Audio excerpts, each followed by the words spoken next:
it's time for Critically Sensitive with Val Ball and Nate French.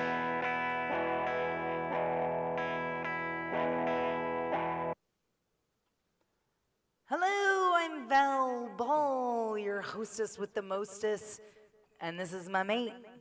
Nate. It's nice to see you again. I guess I can turn the echo off. Sorry, everybody. We are very excited to echo in your ears every time you get to hear us wax poetic and think philosophical about critical issues and sensitive subjects. And yes, I am still learning how to work this switchboard, and it is harder than I thought it was going to be. You're right. All right? Okay, everybody? It was harder than I thought it was going to be. I thought I could just twist all those knobs like a fucking boss, and it was super hard. Okay? I'm still learning to get better every week. You know what? Here's the thing. If you haven't failed, you've never tried anything new. It's very hard. I mad respect to all the sound engineers out there. It's difficult just to do this tiny little thing. Very difficult. I can't imagine It's a lot more board. work to make this than we might have otherwise realized. Very much so. Which is the subject of today's, or this week's, I guess. Today also, work. But this week's. Yeah, we're putting in work. We're putting in work. And work for you, which we don't mind doing. I will work for us. Because this is a labor of love. It takes a little bit. I don't mind doing it. This is the funny part about this is I would spend untold hours and have spent untold hours just getting this together, making it work, trying to get everything perfect. Whereas when I'm at my actual job, I just am just dreading it the entire time. Yeah, miserable. And on my job, it's not even that hard. Well, raise your hand if you even some people say I love my job. Sure. Right? Some people say, well, I don't care about the job, but it's the people that make work great, right? So what I hear from that is that people like to socialize. Wouldn't it be nice if we actually just didn't have to go to work? I really don't want a job. I mean, I actually do love what I do. I think it's a great service I provide. I love being a public servant. My problem is the people around me. I feel like I would have a lot of fun doing things that normally wouldn't be considered a job. No, I think I'd be very good at writing poetry and coming up with goofy songs and just generally entertaining people around me. Just think of me as But there are jobs like that. If I was a wandering muse that would just go around giving good vibes to people. But again, that is not people would look at that and go, well, you're not doing a job. That's not a job. And I'm like, I would love to. So I found out that my ideal job is a hype gal. If you know anybody who is looking for a hype gal, call your gal Val. You need to get hyped up. I am a hype gal, and I have tried to be a hype gal, and I've worked so hard to be a ray of sunshine in a dark places. Sure. That I would like that. I also, the other job I really have enjoyed that is, again, not a job, I love heckling. That's great. Love people need to get the business once in a while. It's really enjoyable.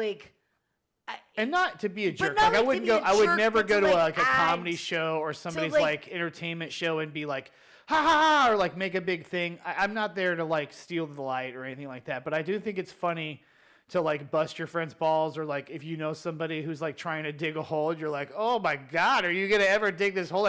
I just think it's great to be a little in the ribs of anybody that you actually care about and love and can have that moment with you. That's a whole nother show topic, folks. If you have ideas on that, we can definitely talk about that. I do. What was your first job? What was your first actual paid job? My first job was going and setting up the lunchtime salad bar at the local convenience store. Oh.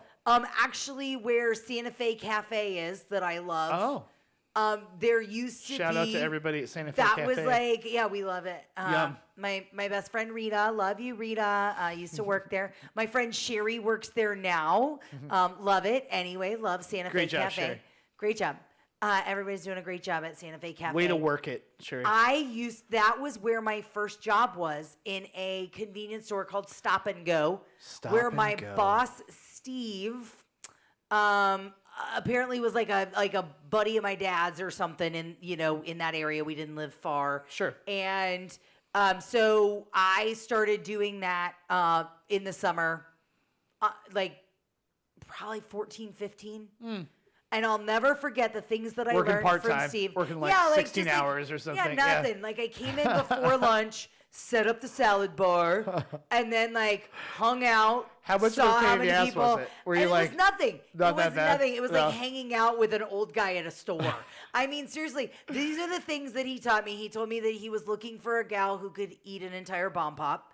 That was, That's interesting. Oh, it's not dirty interesting. Old man. Dirty Way old to man. say that, for but real. And then he told me the joke about how it was great to go peeing off a bridge with your friend because you could look over at your friend and say, "Water's cold," and your friend could look back at you and say, "Yeah, it's deep too."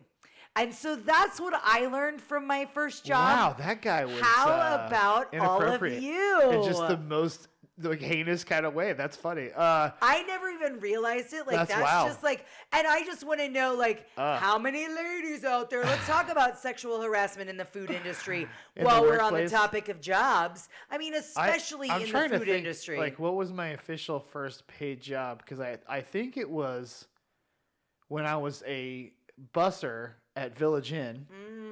I don't think I got. Oh no, I take that back. I guess my first original paid gig would have been when I went and helped my was like my guitar instructor at the time. That was like a friend of my mom that worked as a newspaper guy overnights. Oh, like newspapers. yeah. And so I went and like rolled newspapers and threw newspapers. Yep. I have to say, like, of all the jobs I've had, that still is one of the most challenging jobs I've ever performed. Trying to get all those newspapers handled and wrangled, and I cannot tell you how much of a pain in the ass the Sunday paper was. So much work. I was like, so much work. I've done it a couple times. I've thrown papers. That sucked. It was not worth the money. That job was not worth the money. I don't know how anybody makes a living doing that. It is tough work. And I mean, you're up all night. I remember I really loved it because when I first got my radio show, which was volunteer, not work, it was fun work, right? So we do things that we don't get paid for because we don't get paid for the things we love. For your like, life. It's so weird. Like, I know, it's so weird. And so I remember my first radio show, I had the slot from 3 a.m. to 5 a.m. on Friday night, Saturday morning, where Lonesome Cowboy Bill was for years. When we used to listen to KKFI and Lonesome Cowboy Bill, I always loved I got to take over his spot when he got a better spot. Yeah. And I took over from 3 a.m. to 5 a.m. And my main listener source was Kansas City Star delivery drivers who were like already up and like driving around delivering the paper. You know what sucked the most too is like the smell of the ink. Do you remember like how and your sickly hands would turn? I was in the back of this van and it was winter, so the heat was on. And I remember like my body just dehydrating all at once. Like I think I just literally felt like my whole body was just being absorbed by those newspapers. Yeah. Like, it was just, and the ink, like the smell of that ink, I will never forget. That is an unforgettable smell. Fresh ink on those newspapers is a completely unforgivable smell. I said unforgivable, which is also true because it gets on you. You cannot help it. Yeah, you smell differently when you come home from the papers, for sure. You know what you had to do? You had to be literally fast, like lightning, like a wave, like lightning fast, so fast. I love the line recently on my resume, like servicing customers in a fast-paced, high-volume environment. That's what I do. I said half-paced. I know, right? Half-ass pace. Half-paced. Yeah, that's my coworkers. Half-paced. What? I'm sorry. Wow. I'm Shot sorry. in the dark. Sorry. They are not here to defend themselves. Well, you know what? I apparently wasn't there to defend myself either. Fuck them anyway. So. Who cares? Anyway, so what I like is what I think my favorite job that I've had so far was always delivery driver, especially pizzas. I've always said if I If I had my druthers and I had money and I could do it, I would open a pizza place. I really liked working with pizza. You know what's great about pizza? Nobody's ever pissed when you show up with a pizza. Even if it's late, Truth. they're still happy to see you because finally the pizza's here. And if it's smashed, they'll eat what they can and just they're have you bring another pizza. free one. Yeah, they're not even so that mad like about they're it. not gonna be that mad about it. Just Pizza Hut customer service. That was my first customer service job. Like that was one that I did was on in the call center. Yeah. The old 648-8888 for Pizza Hut delivery. That I answered those phones, and then I got promoted to customer service. When I came back, I was so good years later. When I went back as a second job on the weekends, when I had to work 7 days a week because one job doesn't pay enough. Not for most people who are like us that are just trying to get along and have some kind of life. It's crazy how hard people work for how little money. I read something about we work crazy hours, like more than any other place in the world. Like I don't know about sweatshops. Well, you probably work more than sweatshops. That's a pretty And pigeonhole here's place. the reality, like a lot of people don't think about is that unions and people literally died to get us an 8-hour day, the benefits that we have. Like people don't think about things like that. Again, what we couldn't do if our livelihood, like healthcare, was not tied to our job.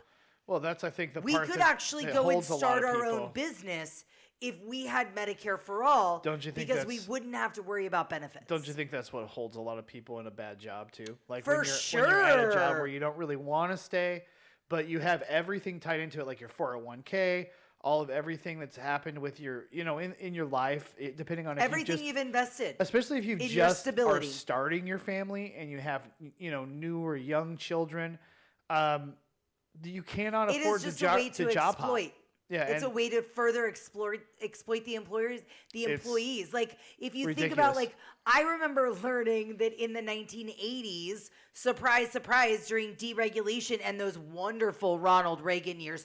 Do not get me started. The best thing to ever happen about Ronald Reagan and Nancy Reagan was their son Ronnie, who started the Freedom from Religion Foundation. I was gonna say, I really like Ronnie Jr. That guy's a good guy. In the 80s, that's when they started making people take out of their own paychecks to put their own money aside for their retirement. What's the business? The business isn't putting anything in there.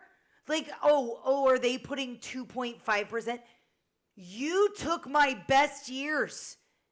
I saw a friend who worked at a company for 25 years. That does not sparkle joy. He worked at a company for 25 years from high school. Started in high school at a company, worked his way up to managing people. And after 25 years, that company folded. Like, he's supposed to go out and work. Like, why? It used to be our parents, our grandparents fought to get a pension. And then that was like drawn back. Well, and then the company's like, oh no, you should save for your retirement. You know who should save for your retirement while you're, it's such a scam and exploitation of the workers. Yeah, that's bad. At some point you got to be able to have the things that you need in the world, like, food, shelter, happiness, those kind of things. And you just can't get them without money right now. I'd love to say that there's a way for you to be happy without money, and there's a bunch of people there that probably could tell me all kinds of ways they tried or they're able to do it themselves. But I will say to you this. Anybody who says you don't need money to be happy hasn't really been broke. Because at some point, you know what it feels like to just not have. And if you've ever been to a point, I don't need to tell the people who've been at that place where you literally don't have anything, you're scrounging change together to try to get some food, or you're trying to figure out how you're going to not get evicted or how you're going to pay for the rent, anything, even to have the heat on. Donate to your mutual aid societies. There's so many people, this so-called, as you can see, our little snowflake panoramic awesomeness here. This life is very fragile, and I think that one of the things that we have to realize is it's also very short. And what you don't want to do is just sell your time away to a company that doesn't appreciate you and doesn't want to give you anything in return and doesn't want to help you be better and doesn't want to help your family and doesn't really give a shit about you. And that's what happened over the years. Over the years, as Val explains very well, is it's slowly just matriculating that away from you, just taking and taking and taking from you. And you have been forced to give and give and give and give more. The bottom line is you. You, the worker, are the bottom line. If everybody just stopped going to work, none of these managers would have anyone to manage, and they wouldn't be able to manage without us. And I think that's one of the things that we have to understand is that this is a system, and it is built on our backs. And if we don't want it to continue to not work for us, we have to stand up collectively. With collective liberation. Collective bargaining rights is something that we all should have at our jobs. Being able to have one voice as the people, as the workers who are providing all of the ability for that company to exist, we deserve a fair shake. We deserve our fair share, and there's no reason to keep that from people. It's ridiculous. It's hoarding of the worst degree. You're hoarding money and power and cash is ridiculous. Anybody who's doing it, you're ridiculous, and you know it. I'm so tired of acting like people are better than other people because they have more money in their wallet. How that concept is still around, I just don't understand. We call ourselves educated, yet we do things like that. I don't understand it. So I'll get off my soapbox. I apologize for ranting up there, but it's upsetting. As a person who's worked very hard jobs, very hard labor jobs with my hands in the cold weather, laying on the snow and in the ground, it sucks. Anybody who looks at you as a labor job or as a laborer and says, well, there's something about an honest day's work, that's a bullshit thing to say to somebody who works for a living. Those people know what they do every day. They don't need you to blow smoke up their ass. You know what people need is a fucking hand up. They need help. They need to stop getting fucking talked to by people who have more than them. Just to be like, well, you need to work harder. The hardest working people in the world are getting nothing. I don't want to hear that shit. Like, yeah, it blows my mind, the differences in pay. I mean, the idea that $7.25 is minimum wage blows my mind. Try to live on that. Try to live on that, anybody. I mean, seriously. You can't. Have a family on that. Good luck. Not going to happen. And all the people out there who want to be like, oh, welfare babies, and all these people who are just on the welfare state, you literally don't know what the fuck you're talking about, and you should shut the fuck up. Because seriously, unless you've been that poor, unless you've been on welfare, you don't fucking know. You don't know what it's like to go wait for cheese. You have no fucking idea. You don't know what it feels like. What it's like to go wait in the food bank line. You don't know what it feels like. It sucks. I remember I've always found it interesting with people who are like, well, I mean, they just need to go get a job. And you're like, oh, yeah? With like what money or what transportation? Well, they just need to magically figure it out. Just magically figure it out. Do you want to stand outside and wait for a bus in negative degree weather? Because I saw someone doing that today, and I guarantee you, most people will not do that. Yeah, and why did that person do that? Because they love being outside in the cold? No, because they don't have a fucking car. And they have to ride the goddamn bus because they don't have a choice. Is screwed up. And even the bus isn't right. Like, I mean, I don't want to get off on a whole tangent here, but I just want to say out loud. We can talk about autos. Out loud, once and for all, do not look down your nose at people who have less than you. You should look at them and say, how do I help you get better? Like, what do I do to raise all ships here? You know? Like, that's one of the things we have to look at each other and say, what is it? What is it about work that makes us all feel like shit? The inequality. It's the inequality of work. It's the fact that the people doing the most are getting the least. That is not right. And the rest of us have to do something about it. It's like the curse of doing good at your job is that you're going to get more responsibility with less authority. Like, they're just going to pass it off to you and have you do all the things and then give you no credit for it. Or take the credit. Which is what management is great at. Yeah. I don't like it. It's very hard. And I'm sorry for all the good managers out there that feel like I'm just railing on management. You know what I mean? I'm sorry. It's really I'm sure hard. There's some good ones out there, but my God. It's systemic. Bad. The problem is systemic. Just remember that if we focus on the problems, not the person, that is a better way to resolve conflict and reduce harm. So just keep in mind, and if you say in your head, but what if the person is the problem? I'm going to look at you and say, it's not the person that's the problem. It's their behavior that's the problem. And behavior is learned and therefore can be unlearned. So, yeah, let's hope we learn some behavior changes here in the near future because we all need it. The world's ripe for some change. Let's make it happen, everybody. Let's and shift this work paradigm together to do it. Let's work for collective liberation so we don't have to go to work. You know what? Fuck jobs. I think we worked J-O-B is an S-O-B. I think we worked it this week, honey. This was solid. Solid efforts. I think it was a real good work. For everybody out there who's working it, keep on keeping on. And we see you out there. Just remember, even the business of fun is hard to work. It is. It is hard to work. We'll see you all next time. Bye. Bye.